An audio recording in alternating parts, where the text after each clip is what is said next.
Hello, Collateral Gaming listeners. Chazzle Dazzle here from the Trial by Error Variety Show podcast. I just wanted to take a few seconds to invite you guys over to what we do. No, it's not video games, but we do invite really awesome and unique bands from all over the world. We dig deep into their souls and find really cool stories to tell you, and there's tons of music every week, so subscribe to us wherever you subscribe to your podcast. We look forward to having you. I'm Ashley Chancellor. And I'm Megan Gomez. This is Collateral Gaming.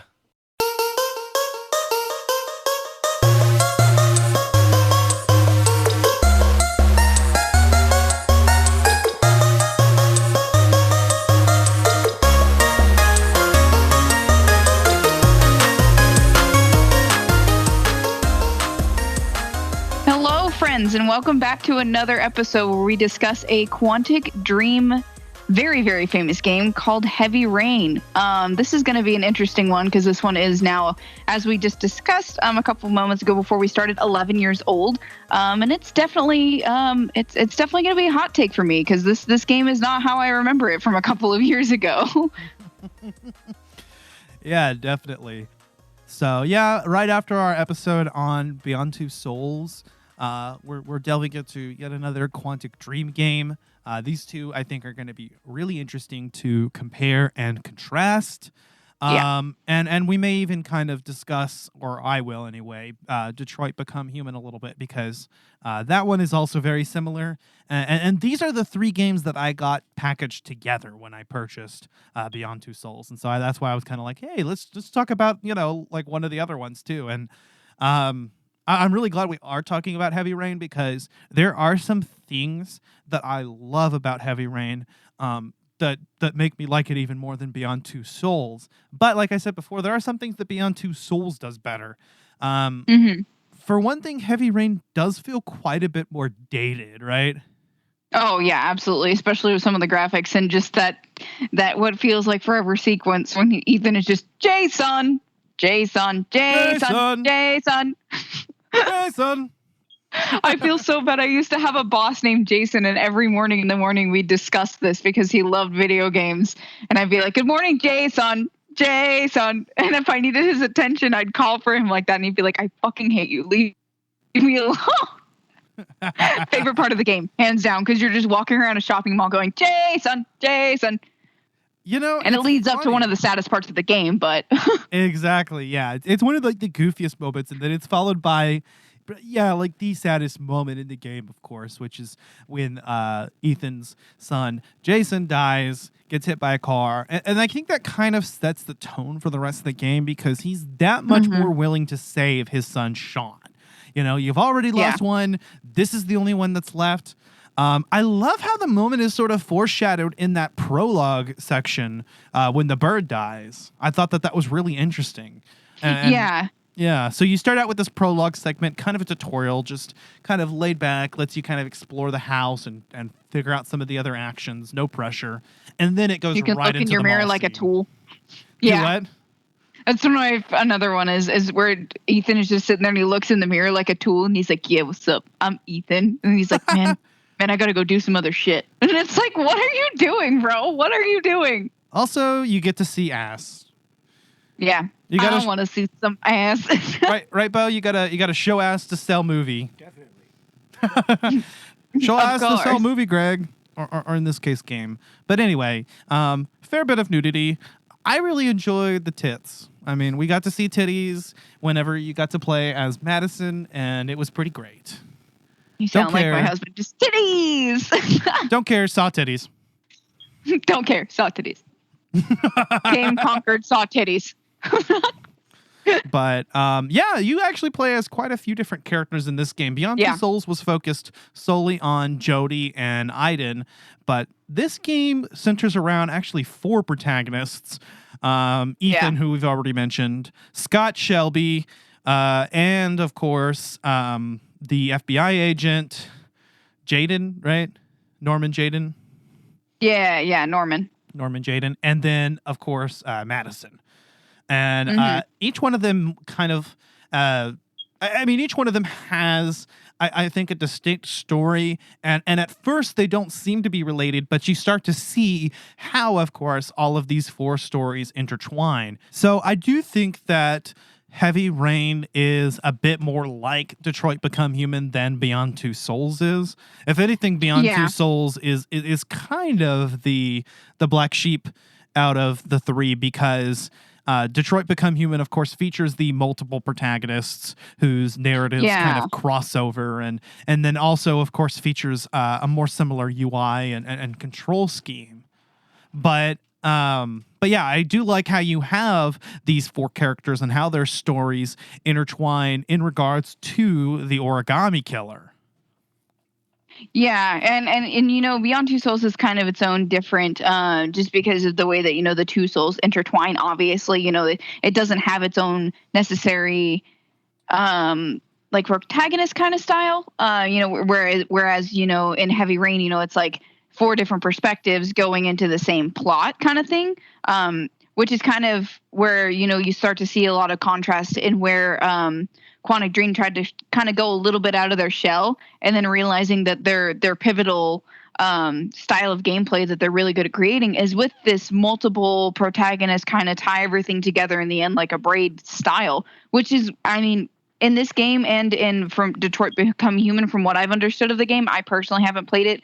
My PlayStation is about 0.2 seconds away from seizing and just dying on me, so I didn't get the chance to play it. But from what I've heard, they are very very similar but different in a lot of ways like that as well. Yeah. One way in which, you know, Heavy Rain does distinguish itself between the other 2, and I mentioned this in the last episode, was that, you know, whereas Beyond Two Souls, you know, delves into the fantasy and the supernatural, Heavy Rain takes place in a fully realistic setting.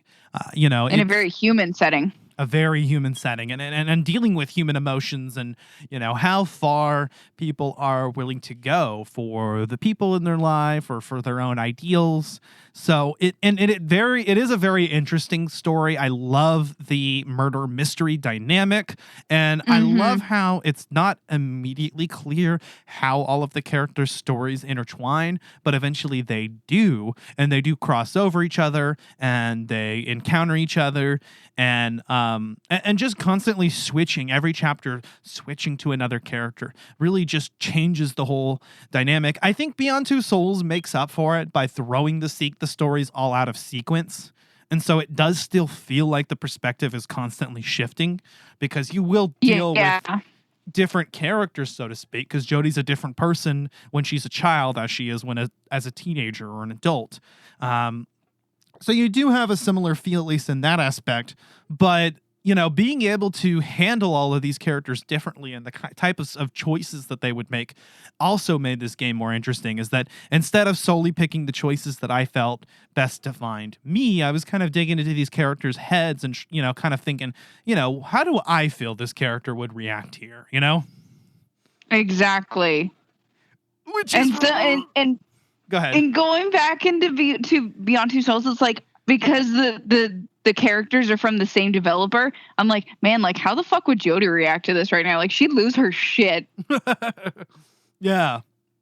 But I feel like she would definitely make it through, because she's a very strong character in that respect.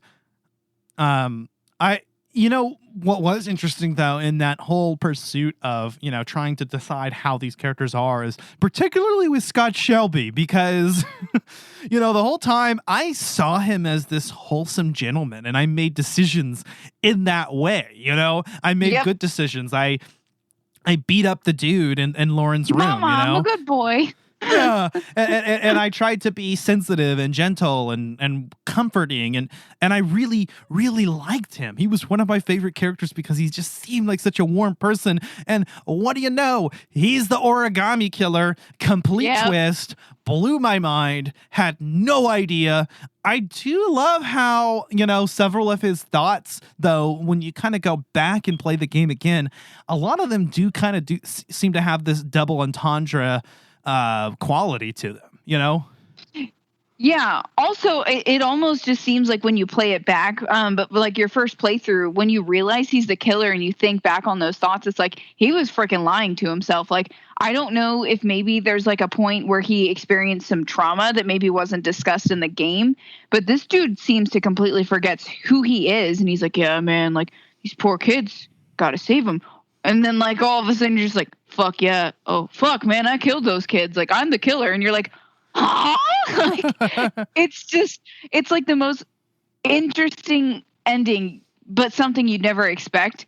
And it's one of those things where it's like, you're doing like, you're watching a horror movie, for example. I know that this is kind of a tie in horror movies a lot where it's like, oh my God, who's the killer? And it's like, it ends up being the one girl you didn't expect or the one guy you didn't expect or something. And you're like, what the fuck?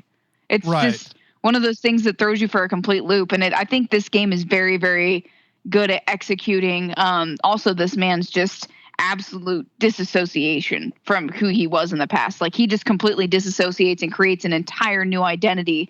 And it's interesting that no one has a single clue, That's probably the best explanation because he does seem like a very different person. And some of his internal thoughts, which of course at any point when you're playing a character, you can hear their thoughts, which sort of gives you a clue as to, where you should go or proceed. Mm-hmm. But, some of his thoughts do kind of seem to contradict. So maybe it's possible he did completely dissociate. I mean, after all, obviously Scott feels fully justified in what he's doing. I think he feels bad. I don't think he wants to kill children. And it does seem like he had very real, genuine feelings for Lauren. I mean, after all, yes, I saved her as Scott. If I'm the killer, why the hell would I do that? Yeah, exactly. I think he could also just have dissociative identity disorder, just because like he just completely becomes this entirely different dude. And like the guy that killed these kids is a fucking sociopath because his brother died. Whereas the detective, the man who's leading this investigation, the man who's taking care and handling his biz, is a caring, loving man wondering what's going on with these kids and falling in love with a woman who, has a drug problem in the process. And it's like, hey, what? Well, I'm then sorry. again, we do know that the reason he was doing that was to collect the evidence. And to, kind of get them off his tail. And so he does kind of have that cover story. But it is interesting. They throw a few clues in there early on because he mentions that he was hired, but who is he hired by? We never see him interact with anyone other than, the characters we do in the game. And so, Yeah. And so, it is a very, I don't know what I was trying to say there. But yeah, I know what you mean, though. I know what you're trying to say. I understand. Yeah, it's a complex narrative. It's interesting that you mentioned dissociative identity disorder because it does seem that that's what Ethan, Sean's father, suffers from. And it's actually the red herring they kind of try to throw at you. Of course, the game, I think, calls it schizophrenia instead, which is not the same thing. Mm-hmm. But he's obviously suffering from DID or multiple personality disorder, or maybe he thinks he is. And so you are led to believe that he may be the origami killer, and he states that he thinks that he might be, when he's not realizing it. He blacks out. He's got the origami crane in his hand. By the way, I don't think they ever did explain that, did they? The concept of the animals? Well, why does Ethan have the crane in his hand? I don't know. And I also don't think the origami was really discussed. Maybe it was, I just don't remember. Because whenever you go visit Scott's mom, you realize, she explains the significance of the origami. That's right. It took me a second to remember that. I was like, I know it's in there somewhere. Come on, brain, we can do it. It's okay, buddy. Yeah. But yeah, like I said, I do think that it is really cool beginning to see the story from the perspective of these different characters and making different decisions. I totally was rooting for Scott and Lauren to get together and for Ethan and Madison. Yeah, well they do. In the end. Well, depending on what choices you make, right? Yes. And this game has quite a number of different endings, where you can have, good happy ending, which honestly in this game, which kind of shows its age, is you have to fuck up really hard to get the bad endings. You really have to you have to try to get the bad ending. That's true, because I didn't have much difficulty. This game is all about And this game has like its own like saving grace where it's like, oh, you messed up. Let's give you another chance. We have to give you this good ending. And you're like, bro, like, why can't I just see what happens if I fuck everything up? Like, why can't I have like this monumental failure of a father, because like he's done some shit that's fucked up and he deserves to pay for it. It's like, oh, he gets a redemption arc. Like, I've played through this game 3 times. I want to see him fuck up, please. Yeah, and the quick time events aren't too difficult. For the most part, I mean, I felt that they were a lot easier than Beyond Two Souls because you actually have on-screen prompts to show you what to do. But at the same time, what this game does have is that it is possible for characters to die or for their stories to end, midway through the story, or for them not to be able to be a part of events due to being incarcerated or whatnot. And that's something that does distinguish it here. Is in Beyond Two Souls, I mean, Jodie can't die. Her story is going to continue on through the game until you get to the end. But in Heavy Rain, at any point the characters can die or go to jail or, and what decisions you make as each character has far-reaching consequences. And some of the chapters can be skipped depending on what decisions that you make. Yes. What's funny is that whole part in the game, and I guess this should have been a huge red flag that Scott wanted to like dust off all the evidence, and I should have seen it, but I didn't. I mean, I thought that was weird, but I kind of agreed with his reasoning. I was like, okay, that makes sense. But I actually forgot to wipe down something, and I ended up at the police station. So, and that can be avoided. Yes, it can be. It can be completely avoided. But also he's a detective, and he's stuck in a situation where there's a dead body, and he's the last person seen with this guy alive. Like, even though he's a cop, he's automatically suspected of it. So you have to kind of cover yourself up and cover your own ass there. But yeah, like once you realize who the killer is, like you go back through the game and you're like, are you fucking kidding me? Like, what? Yeah. What?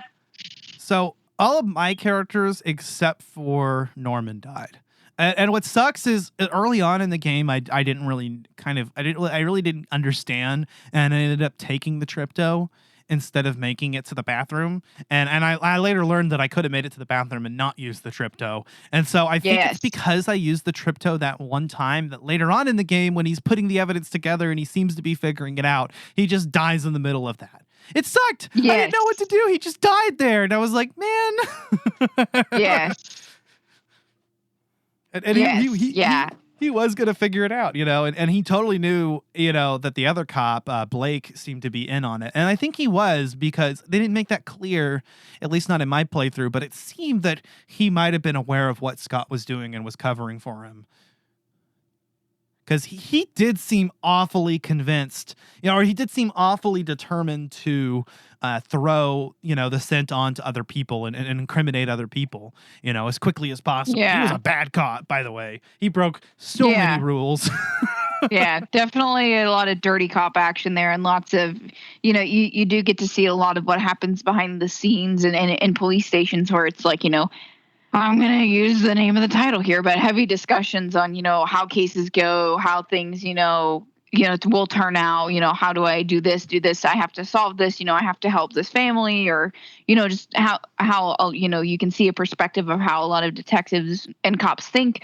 And I think that's where this game kind of shines is, the murder mystery of all of it. It's like a living Clue game, but with an extra horror added to it.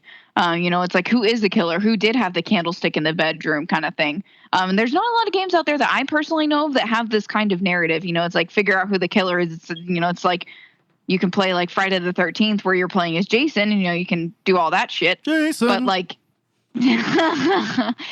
you don't get the opportunity to have like a lot of games where it's like, who is the killer? Who done it kind of thing.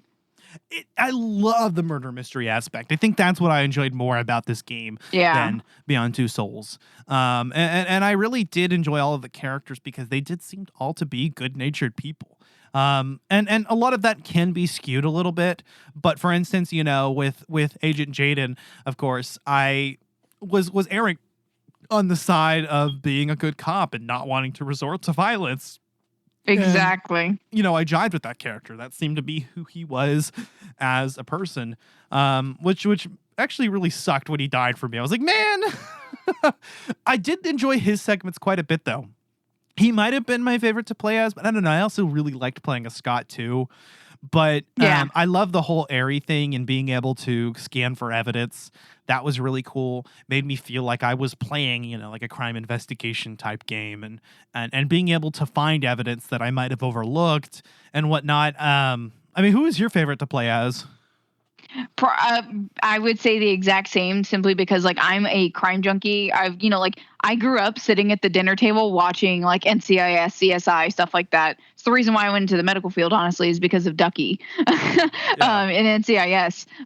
So, I grew up watching that, and, just being like the crime junkie that I am, it intrigues me. I like to, put pieces together, solve things and theorize and stuff like that. Hence the reason why I also watch Marvel, because there's lots of Easter eggs and everything.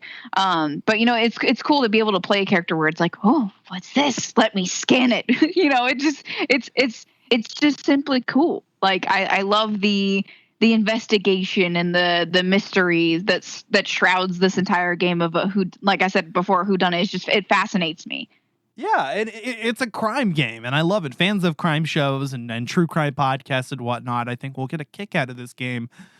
Because it very much feels like that, whether you're into CSI or Criminal Minds or SVU, I think, or NCIS or, I think that you'll get something out of it. It is a lot of fun. Another thing I wanted to point out too, before I forgot, because we were kind of on the subject of it earlier, but it is interesting how many things you realize that Scott did for different reasons than we thought he did. Yes. Okay, so he's collecting the evidence. That's why he's going and doing the PI thing. Maybe his blooming relationship with Lauren has more to do with his guilt over what he did to her son. And of course, literally trying to hunt down Kramer, you thought that the reason that he was going after Kramer is because he thought that he was the dude and he was mad. And I felt that with him, and that's why I let Kramer's dad fucking die because of that shit he said. I was like, nah, you can fucking die, you bastard. Yeah. I let him die. But in reality, Scott was actually mad because he was dragging the Origami Killer's name through the mud because he has a legitimate reason, or he feels like he's looking for the ideal father. This guy just did it for kicks, Exactly. And it does show a lot to who he is as a killer as well. And just the fact that he's like, there can be no other. I can't have an imposter. It can only be me. Yeah, he's literally a sociopath. Like, you're just like, once you like, it all comes down to the ending of the game, and you're like, holy shit, this guy is nuts. Like, what the hell is wrong with this dude? There's lots of moments where you're like, damn, like, Ethan's pretty fucked up, and then you like realize, and it goes to the cut through where it's like, my leg is stuck in the drain, and then it's like it all cuts off from there, and you're like, oh shit. Yeah. Oh shit. You're just like, oh my god, it's insanity. Then when they tell you he's Scott, it's funny too, because I remember hearing that this game had like 4 playable characters, right? And then I'm playing as this kid, and I'm like, oh, this is a 5th character. Technically, they didn't talk about him. Oh wait, he is one of the playable characters. Like that one moment when they're like Scott, and I'm like, Scott? Yeah. Who's Scott? Oh no, Scott. Yeah. Scott Shelby. No, I liked him. And I'm literally sitting here in disbelief. No. He's burning all this evidence, and I'm going through my mind. I'm like, maybe nope, he's the Origami Killer. Scott's like, and I brought you murder. Judas, no. Like, straight up, you're just like, fuck. Like, yeah, it got me in my feels the first time I played through, and I realized that, and you get to see that cutscene, and you're like, Scott, and it's like, oh Lord, like you're freaking out. Like it's definitely an interesting revelation, and I love how the game has twists and ties and just throws you literally into the storm drain like that. Like, you're just like, what the fuck? Also, can we talk about how the fact that Ethan can never die, but he literally crashes a car, crawls through glass, and gets absolutely fucking pummeled? Like, Oh, I went through shit as Ethan. And you know what? I'm a dad, so I fucking did it. I killed that dude because you know what? Oh yeah, I did too. That's my fucking son. And you know what? This guy's not such a great guy anyway, but I would absolutely do the same thing for my daughter. I'm sorry. Even if you're an innocent person, you know what I mean? They have priorities. My daughter comes before a lot of other people in this world. Yeah. Well, I justified it because the dude was a major drug dealer, and it probably halted crime for a little bit. So I was like, yeah, I'll kill a drug dealer. Fuck it. That's so fucked up for me to say, but in a game context, it's not. He wasn't a good guy. And I was ready to die myself. It sucked. Yeah. I didn't want to have to die as Ethan, but I was like, man, if I got to do what I got to do for my kid, like, I'm going to fucking do it. And then I found out you don't actually have to complete all the challenges. Apparently, you can still get the address. Like, he can figure it out, or one of the other, like, Madison or Norman can figure it out for you. So I kind of kicked myself in the foot there. But at the same time, that's kind of the point. You don't know. So for me, as a father, I'm playing a father, you know, there's absolutely nothing I wouldn't do. And so that's what I'm going to do. I'm going to be the character that's just going to do that. You know, break laws, put himself at risk. And he fully realizes, he's like, yeah, I'll turn myself in after this is all done. He's like, I actually do think I am the origami killer, but I have to save my son. And I'm the only one that can do it. So, you know, I'll turn myself in after this is all done, but I'm going to fucking do it. Although it is kind of funny how he does get off scot-free. I mean, everybody does. Yeah. Just like, I mean, how does the law work? If someone threatens your child or threatens you with death and forces you to do things, I guess you don't actually get in trouble for that in real life.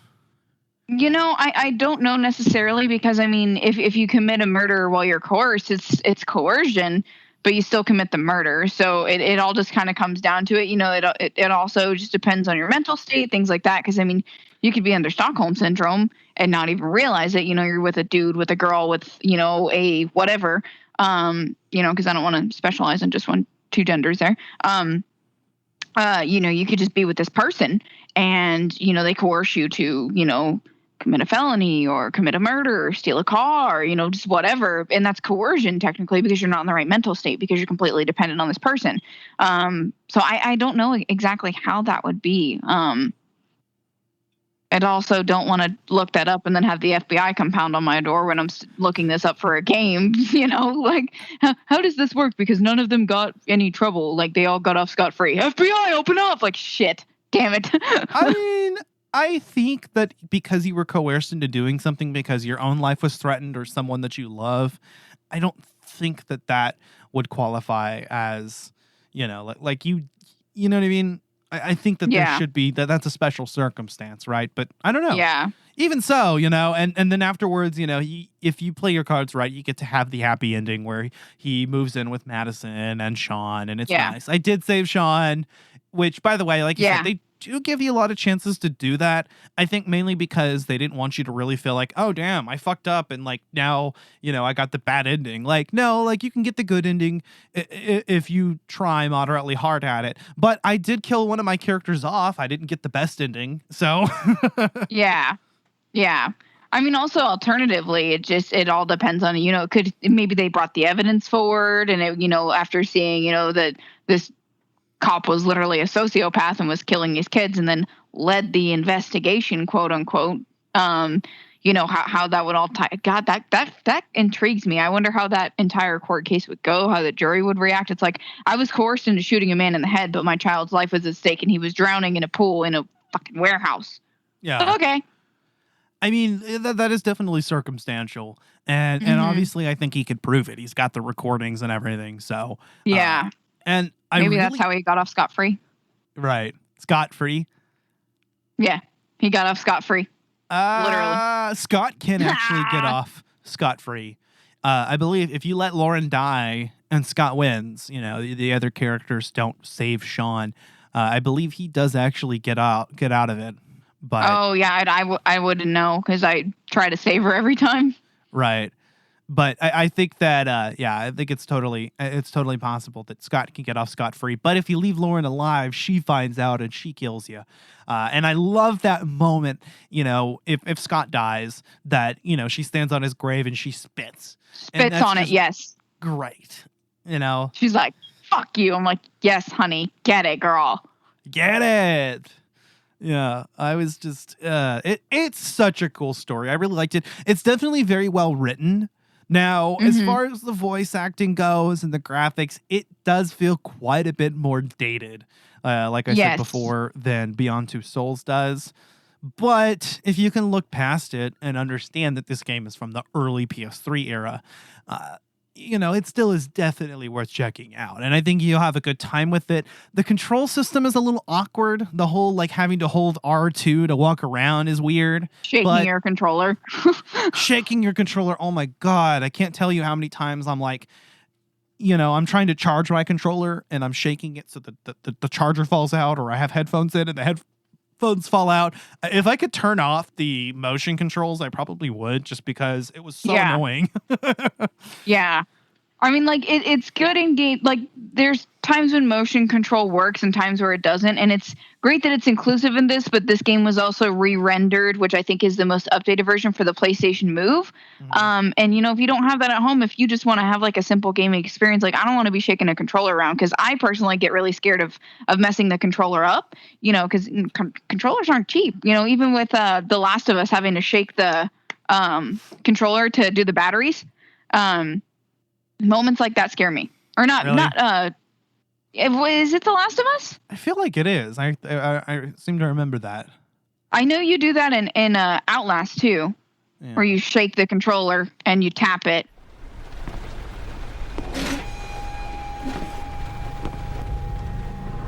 Are you prepared to suffer to save your son? You have 5 minutes to cut off the last section of one of your fingers in front of the camera. If you succeed, you will get your reward. Agent Norman Jaden, FBI. My name's Scott Shelby. I'm a private detective. I'm investigating the case of the origami killer. I'd like a room. Madison Page, 27, Dingle. Ethan Mars has had psychological problems since his first son died. Feels responsible for his death. He is haunted by visions of drowning bodies. A few weeks ago, after one of our usual sessions, I found this on the floor. It must have fallen out of his pocket. Ash, I want you to assign every available man to finding Ethan Mars. To keep an eye on the train stations, the airports, the bus terminal. I want every cop in the city on his ass, so that if he moves, we know about it.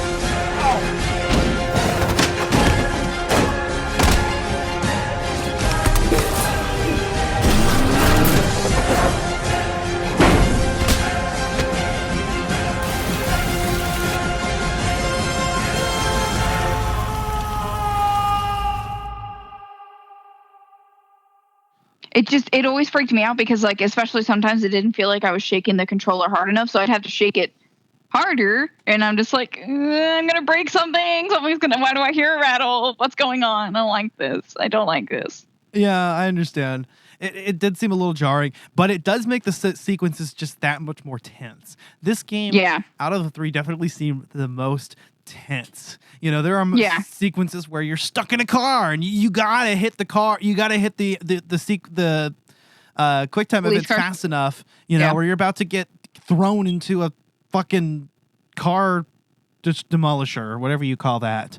Car crusher, yeah. Yeah, a car crusher, or you're stuck in a car in the water, or you're facing oncoming traffic and you're about to smash, head on. There were so many tense segments in this video game, and having to get the motion controls just perfect made that even more difficult. One action that I messed up on quite a bit when it was in the middle of a quick time event was when you had to tilt the analog stick up and then circle around. Sometimes I didn't get that right when I was trying to do it quickly. Yes. That one bugged me probably the most because I'm like, it's this game, and it has a pretty good tutorial sequence, but those kind of quick time events, you only do them on the spot. And if you don't get it right the first time, you don't understand how to do it later. So you're just you're setting yourself up for failure, essentially. That's one of the cons I have of this game. Right. Which is good that they give you a good tutorial, but technically speaking, there is a lot that you can miss. So But they do give you a few sequences that aren't as important before throwing into these high tense situations where I think a character can actually die or the storyline can be altered too much. But I definitely felt tense all the way throughout. And I'm glad that my characters all at least made it to the end of the game. Absolutely. So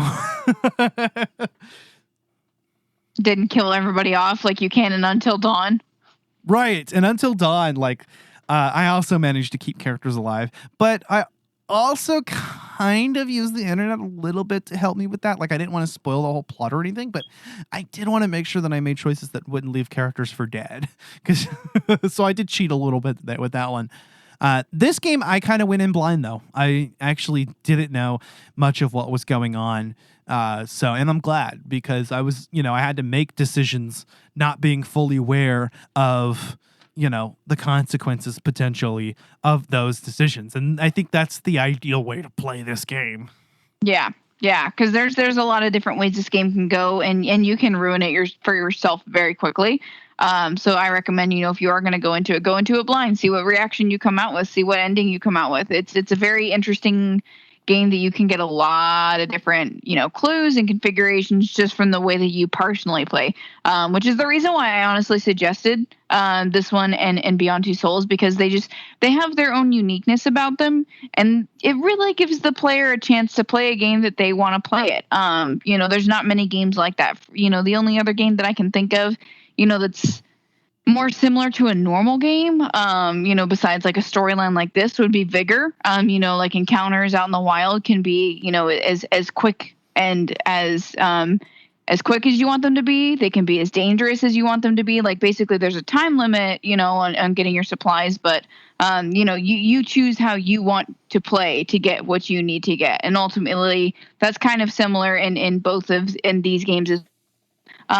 These games, they do show you that actions have consequences, Definitely. There's lots of games out there that don't show, the decision you made to, punch somebody in the face like Commander Shepard does in Mass Effect, has consequences, and it shows the very humanness that we have, our humanity, and a lot of Quantic Dream, it seems to be, is inspired by that, by our sheer humanity, and how we choose to live our lives, how we choose to make decisions, how we choose to be our own type of human, which is interesting because, the latest game is Detroit Become Human. It's all about discovering how to be human, how to have humanity. And it's really what sets us apart from, everybody else. And even in video games, we haven't encountered any aliens yet, but I'm sure that's how it's going to set us different from everybody else. It's just our sheer humanity. Right. I'm only human. You're only human. And this game definitely did a great job conveying that through the writing and direction. It did win 3 BAFTA awards, and I don't think it was because of the voice acting. No. There wasn't a lot of energy in that. Jason. But there definitely still is quite a bit of emotion all the way throughout. The music even contributes to that. I like the soundtrack. Yes. That's one of the things that's also captivated me about, the Quantic Dream, is they have a really good essence of giving a good storyline to the soundtrack itself. It's very cohesive. It ties together. Graphics on a game, they're going to get better over time. They're going to change over time. But there's one thing that never changes, and it's how well you can create a soundtrack to go with a game. Have those slow, low moments of grief, of sadness, of just utter depression, and this overwhelming sense of just, ugh. And then there's moments where you win the victory, you get the trophy, whatever it is, and there's not many games that can portray such emotion as the soundtracks in these games. Like, they tie you in. It's a good way to get a good game, is look at that soundtrack, see, how it all gets together and intermingles with the, unfortunately, in this game's case, it was not the best, but how it also intermingles with the voice acting, because that's really what's going to draw you in. Yeah, it is, the soundtrack helps convey the sorrow throughout or the tenseness in certain situations, the suspense. Mm-hmm. And despite the technical limitations at the time, I think it comes across real well. It sounds great. really Yes. kind of has a little bit of, again, of that crime show, murder mystery, detective type story. Mm-hmm.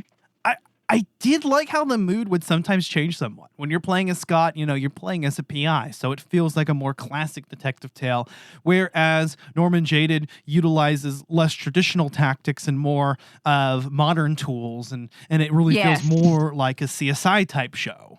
Mm-hmm. Exactly. I did like that. It's something cool that you get to see. And there's lots of, just, I don't want to say vibes because I don't want to sound very Gen Z of me, but there's lots of different contrasts and hues, even in just, the graphics they're as good as they can get for 2011, I guess.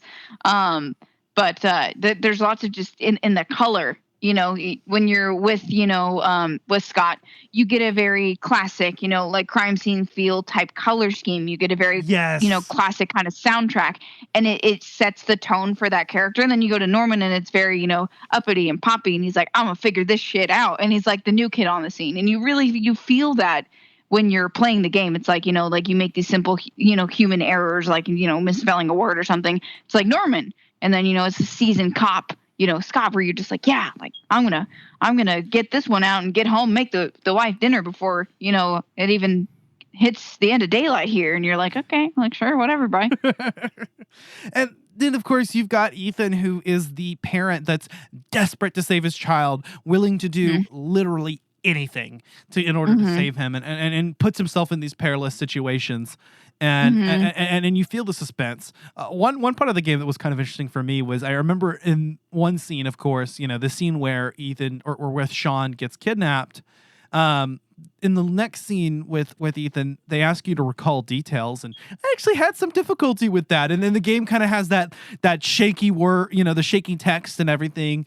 And so it was kind of cool because I myself couldn't recall specific details like what color clothes Sean was wearing. So yeah, because it's one of those things, exactly. It's like, especially if you're in your normal routine, just doing something with your kid. It's just an everyday, and it's one of those things that, in retrospect, it's like, oh, I should have paid more attention. And I'm not a biological parent myself, but I am a step parent. And even just in the things like that, you're just enjoying your life so much with your small human that you don't think of those things. So I can totally understand why he's shaky sitting in the police station, like freaking out, because it's like, I should have remembered that. I should, and in this situation as a parent, and I feel like this is with any parent, unfortunately, that has to go through, having a situation where the child is taken, you start to doubt yourself. It's like, I should, take a picture of my child, every time we leave the house. I should have, something ready to go. And you start to get paranoid about how you are as a parent and how good you are as a parent, which you can see clearly in his character. He is a good parent, and I fully believe that. And then, of course, and despite how unqualified he may be, as a professional in these circumstances, he's not a detective, he's not a police officer, or an FBI agent. He still does whatever is necessary, and he doesn't have the training to remember specific details, and that's what makes his moments all the more desperate. And then, of course, absolutely. And then, of course, you have Madison, who's just stuck in the middle of this, a complete bystander who ends up throwing herself into the situation because, she, I guess, is an honest, good-hearted person. She's just a good lady. She's a nice lady. That's all I have to say about her. And she's hot. Oh, yeah, she's very pretty. So, titties! Titties. Fuck yeah. What did you think about, what did you think about that, Bo? About the titties. Okay. Bo gives 2 thumbs up. I guess. I don't know. Bo is demisexual, so I guess because he didn't have like a connection with her, he wasn't sexually attracted to her. That's is that fair. how it works, Bo? I guess so, yeah. Yeah. I just thought it was the bi panic, but it could be could just be the demisexualism. I'm sorry. What? It's the gay panic in you. Yeah, titties, great. I didn't catch any of that. I don't know what she's saying. Yeah, it's okay. It's okay. It's okay, It's buddy. better You'll that get way. it when you're older. Okay. Yeah, well, when you listen back to this episode, I guess. But yeah, Heavy Rain is just so much fun. I remember just being completely captivated by it, and I couldn't stop playing. The chapters are quite a bit shorter, but there are a lot more.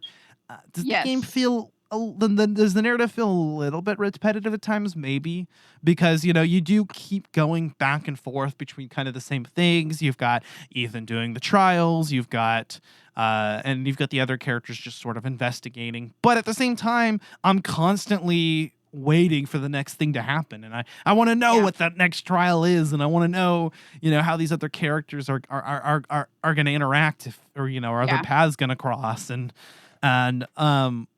I did enjoy that quite a bit. Something that Detroit Become Human, I think, does pretty well as well.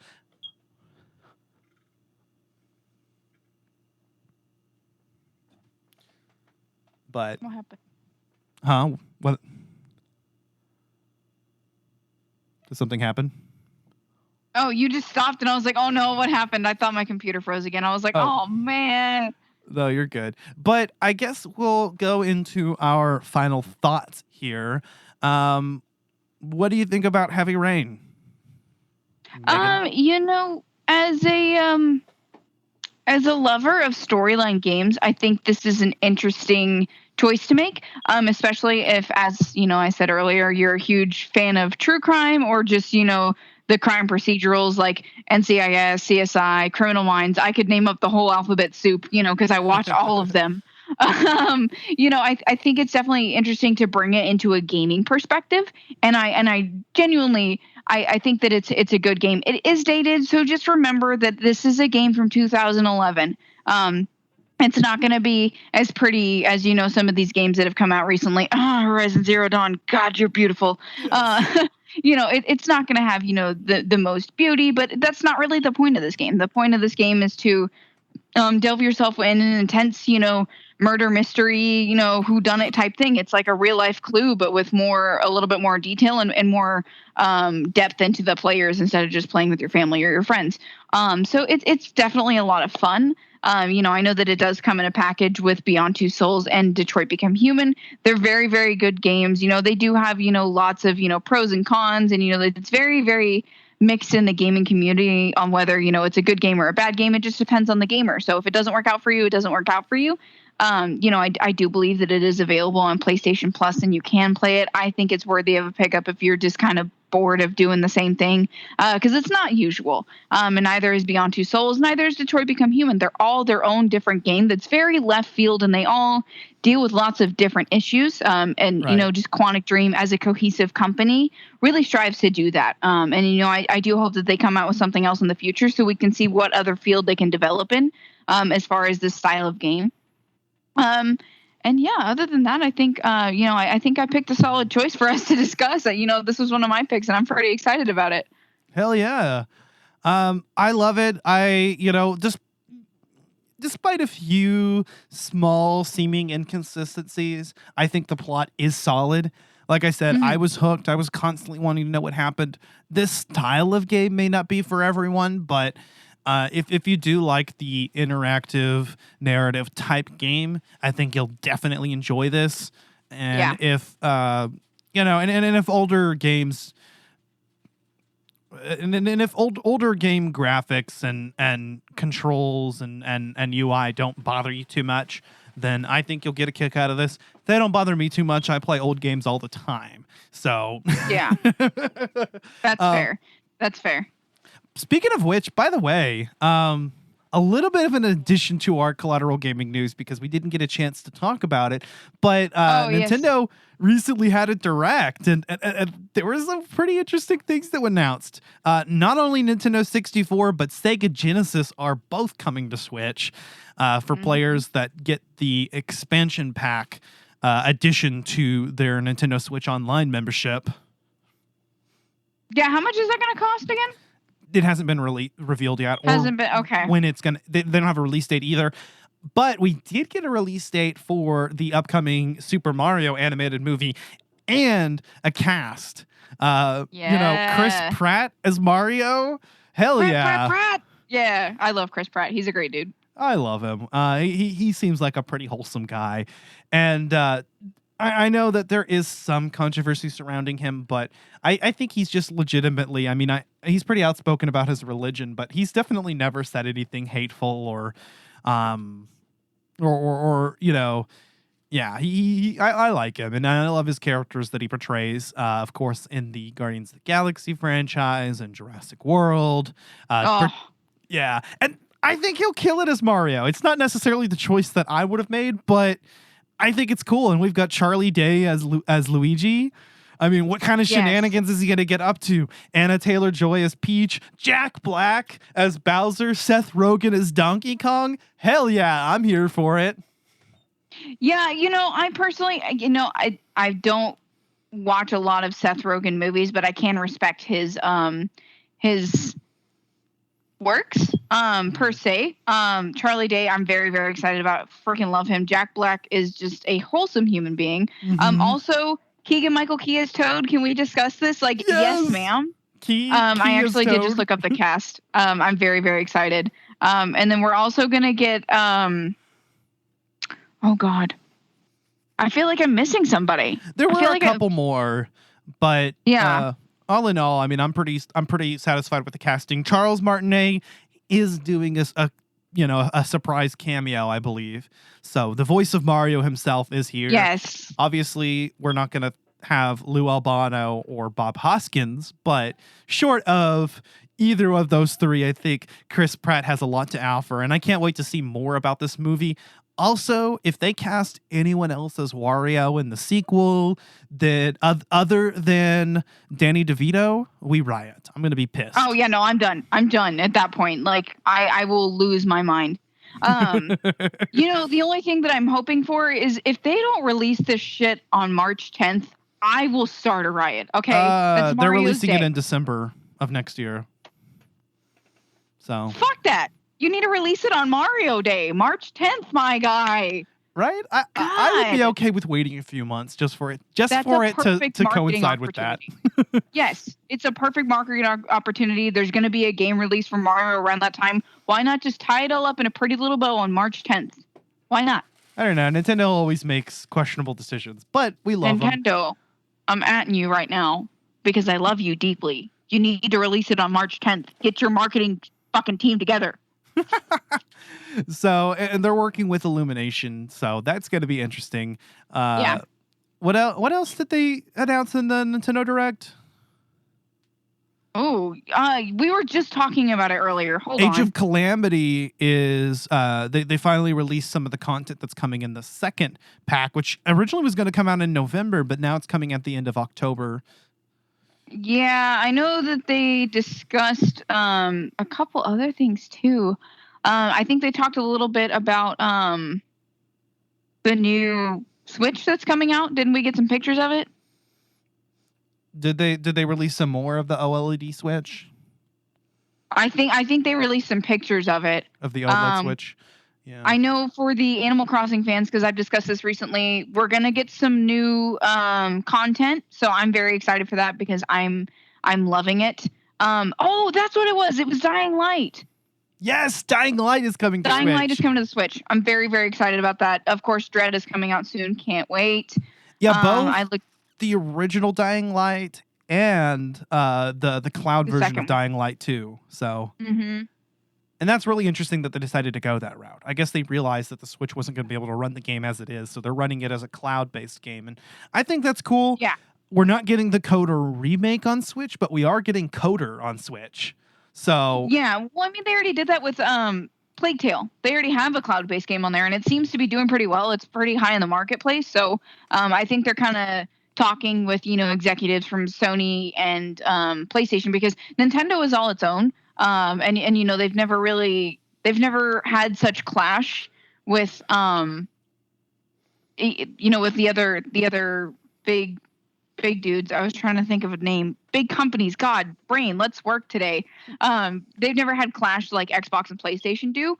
So, for me, I think it'll be interesting to see what other games we can have come to the Switch, especially because we're getting this new advanced Switch that seems to be a little bit more capable. And Sony did previously fail with this kind of with the PSP. So I'm kind of interested to see how things are going to kind of develop? If there's going to be a lot more cross-play compatibility, are we going to get a COD game on the Switch kind of thing? How is that going to go? Did we ever announce that as a Collateral Gaming news segment, the OLED Switch? I don't know if we did bring it up. I think we talked about it. I think we talked about it after E3 because there were rumors about it, but it was never officially announced. Right. Well, we were pretty convinced that we might get a Switch Pro, and while we didn't get the Pro console that we wanted, that was 4K and everything that everybody else wanted, we are getting an updated Switch, and I just wanted to wait. Oops. And I just hello. Did you lose me? No, my stupid headphones. Yeah. Okay. Oh, it's available next month. The OLED Switch? Yes. It's available October 8th. It's going to be $349.99. Yeah, 7-inch OLED screen, adjustable stand, dock wired with LAN, and then 64 gigs of internal storage and enhanced audio. So yeah, we haven't talked about it yet, but oh man, I kind of want it. Well, I'm in the market for a new Switch because, like I said before, I have a Switch Lite, so I would like to get a full version Switch, and I was going to get one, and then I found out that there might be a Switch Pro coming out, so I'm in the market for a new Switch, and I was okay with just getting the regular Switch, so I'm cool with it. I'll get the OLED version just to get the best version that's available. Eventually, I have other priorities. I want a new computer, and I would like to get a PS5 because we did get some really fucking awesome Sony announcements that we discussed last episode. So yeah, between my stepdaughter and my husband, I know my pockets are going to be empty. I'm debating on buying Alan the new Switch maybe for an upcoming holiday. I do want to get it for him, but I don't think there's a lot of games that alert to him right now on it. So I think I might end up just building him a PC first. But I know that I definitely want to get him a new console at least because he deserves that. He's literally a golden retriever husband, and he's the best. But yeah, I definitely would want to invest in a new Switch because it definitely looks very pretty. Also, just the fact of the table. Hold on, Megan. Because you're not coming in.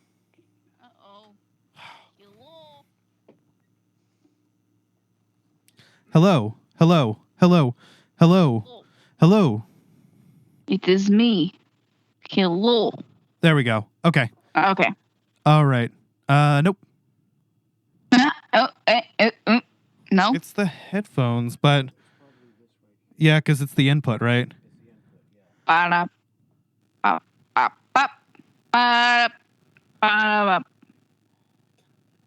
Just gonna keep making noise until I'm good. Bop, bop, bop. I don't know what else to do. Hello. Is this better? Can you hear me? Well, hi. My headphones, unfortunately, you have to stick it just a certain way to pick up, and I hate it. It's so annoying. Oh no. Or it's the adapter, and oh, come on. All right. Hello. You fucker. All right. Is that better? Did you get it? Yes. Ha! Well, it only is when I'm holding the cord, so I guess we're going to have to do that. Okay. Okay. So anyways, I was saying I'm really excited. I think I would invest in it simply for the tabletop because my stepdaughter really loves Pokemon, and I want to get her Pokemon Snap so, she can play it. And her little brother is small, so I wouldn't want him, knocking it over. This seems more stable for kids to be around. So I think that might be a good selling point for you as well with Hazel. Sure. So, but that's definitely something that's heavy on my noggin. And also it just looks a little bit better. I'm the only thing that I'm hoping with this new version of the Switch is that they upgrade the quality of the Joy-Cons a little bit, because I have heard that they can be quite problematic. So I treat mine very gently. And the one thing that I don't like about it is I can hear the springs a lot when I'm using it. So it makes me very weary of using my Switch because I don't want to destroy it. My husband bought it for me for Christmas. So yeah.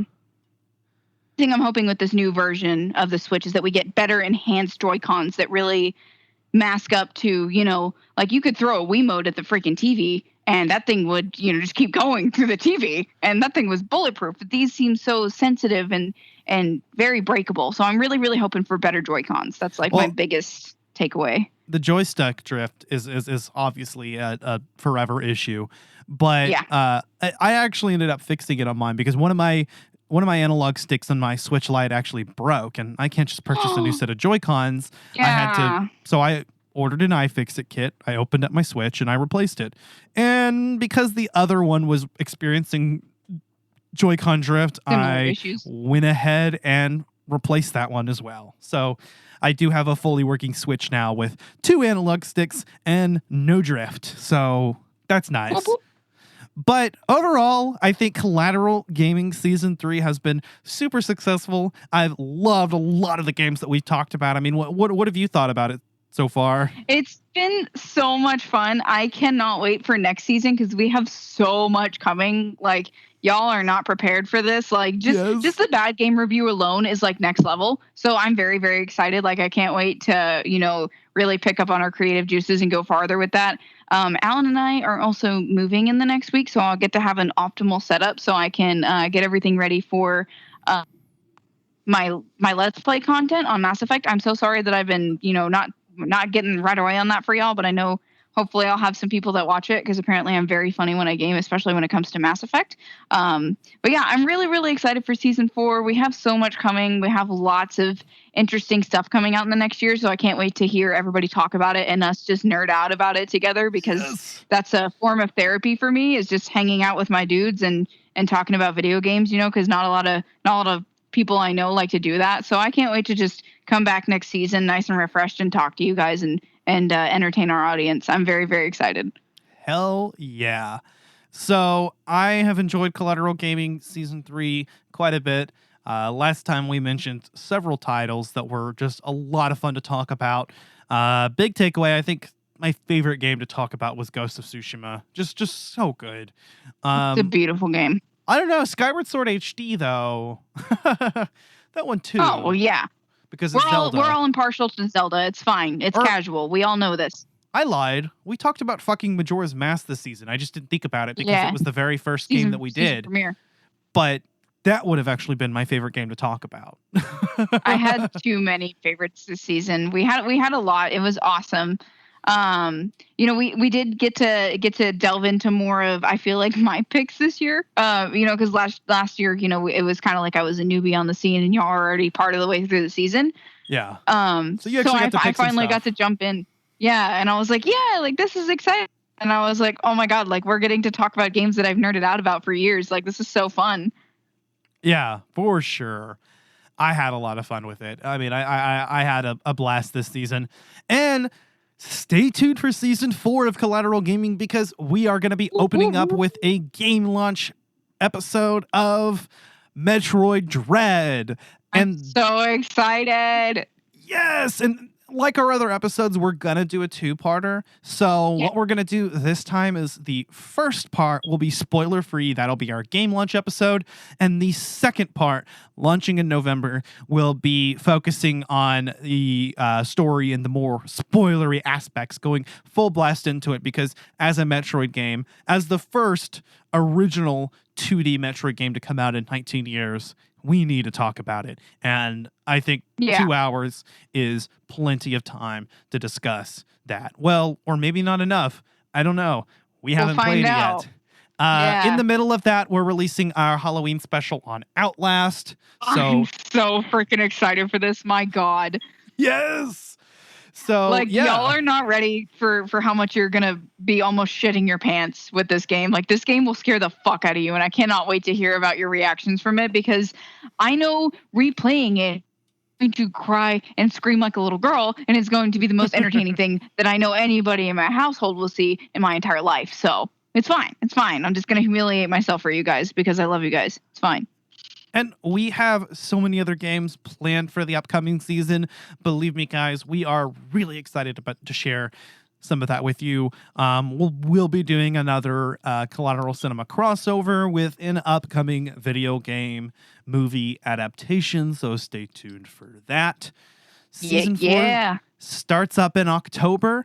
You can find Collateral Gaming wherever you get your podcasts. We are on Apple Podcasts, Spotify, Google, YouTube, and many others. If we're not somewhere, let us know.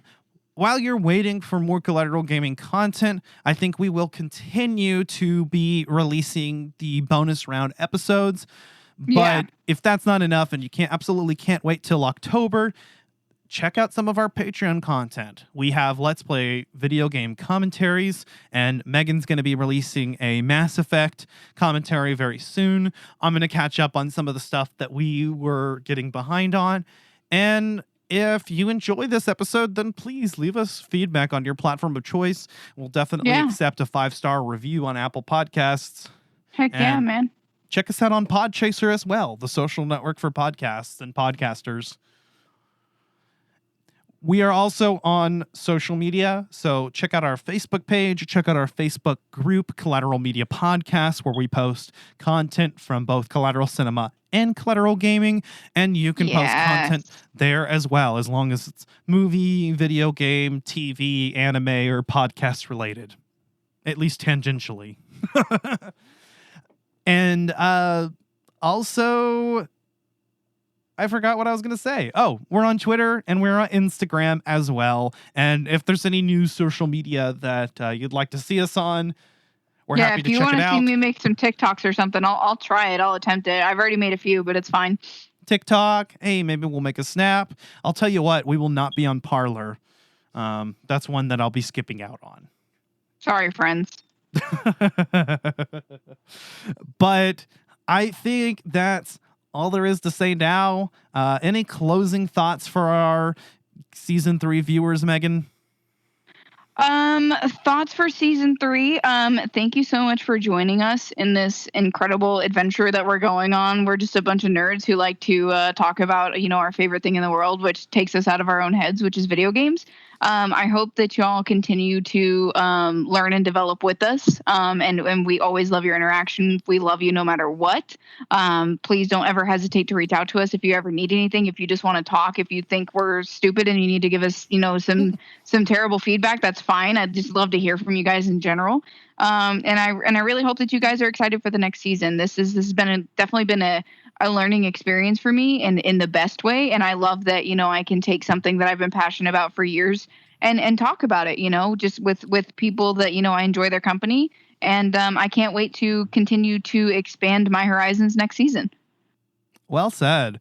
And thank you. Yeah, feel free to reach out to us if you're a podcaster or streamer, gamer, anybody else that you want to collab with us. Hit us up and let us know. We'd be happy to send you the list of games upcoming for next season, and that way you can jump on any episode. If you have an idea or a suggestion, recommendation that you'd like for us to go over, feel free to throw that our way as well. But if there's anything you want us to play, let us know. We'll try it. We'll try it. We'll try anything. I mean, I'm a try guy. I'll try anything. It's fine. I sat through Zelda CDI and Sonic the Hedgehog 2006. So bring it this way. We can only go up from here, my friend. But that being said, I'm Ashley Chancellor. And I am Megan Gomez. This is Collateral Gaming signing out of Season 3, and see you guys in October. Goodbye, Season 3. Collateral Gaming out. Peace.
Collateral Gaming is a Collateral Media podcast. All music and game clips are owned by the respective creators and are used for educational purposes only.